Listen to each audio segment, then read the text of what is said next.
మెదక్ జిల్లా తూప్రాన్ మున్సిపల్ కేంద్ర మంత్రి అమిత్ షా పార్లమెంట్లో అనుచిత వ్యాఖ్యలకు నిరసనగా ప్రదర్శనలకు పిలుపునివ్వగా నిర్మల్ నుండి నల్గొండ జిల్లాలో అంబేద్కర్ విగ్రహ ఆవిష్కరణకు వెళ్తున్న వారిని తూప్రాన్ టోల్ ప్లాజా వద్ద మాల మహానాడు నాయకులు రేంజర్ల రాజేష్, నేషనల్ సామత సైనిక దళ్ ప్రధాన కార్యదర్శి దిగంబర కాంబ్లీలను అరెస్ట్ చేసి తూప్రాన్ పోలీస్ స్టేషన్కు తరలించారు.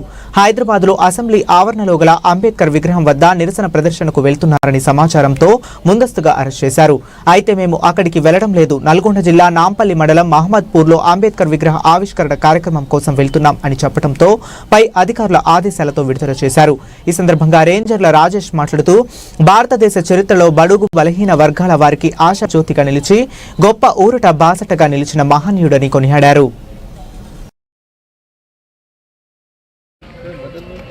125 అడుగుల బాబాసాహెబ్ అంబేద్కర్ గారి విగ్రహం దగ్గర పార్లమెంటు సాక్షిగా అమిత్ షా మాట్లాడుతూ అంబేద్కర్ అంబేద్కర్ అంబేద్కర్ అని ఎన్నిసార్లు పార్లమెంట్లో ఉచ్చరిస్తారు, దానికి బదులుగా భగవంతుని పేరు తీసుకుంటే స్వర్గం ప్రాప్తి చెందుతుందని అమిత్ షా గారికి ఒక విషయాన్ని స్పష్టం చేయదలుచుకున్నాం.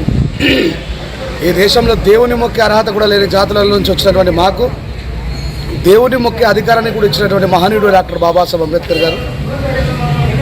ప్రపంచంలోనే అత్యంత ప్రతిష్టాత్మకమైన ప్రజాస్వామ్య వ్యవస్థ ఉన్నటువంటి భారతదేశం, ఆ రాజ్యాంగ రాసిన మహోన్నతమైన వ్యక్తి డాక్టర్ బాబాసాహెబ్ అంబేద్కర్ గారిని పార్లమెంటు సాక్షిగా అవమానించినటువంటి అమిత్ షా గారి ఆయన వ్యాఖ్యల్ని ఖండిస్తూ నిరసన తెలియజేయడం కోసం పిలుపునిచ్చినటువంటి నన్ను, నాతో పాటు మా సహోదరులు దిగంబర్ కాంబ్లే గారిని తూప్రాన్ టోల్ గేట్ దగ్గర ప్రివెంట్ అరెస్ట్ చేసి తూప్రాన్ పోలీస్ స్టేషన్లో నిర్బంధించడం జరిగింది.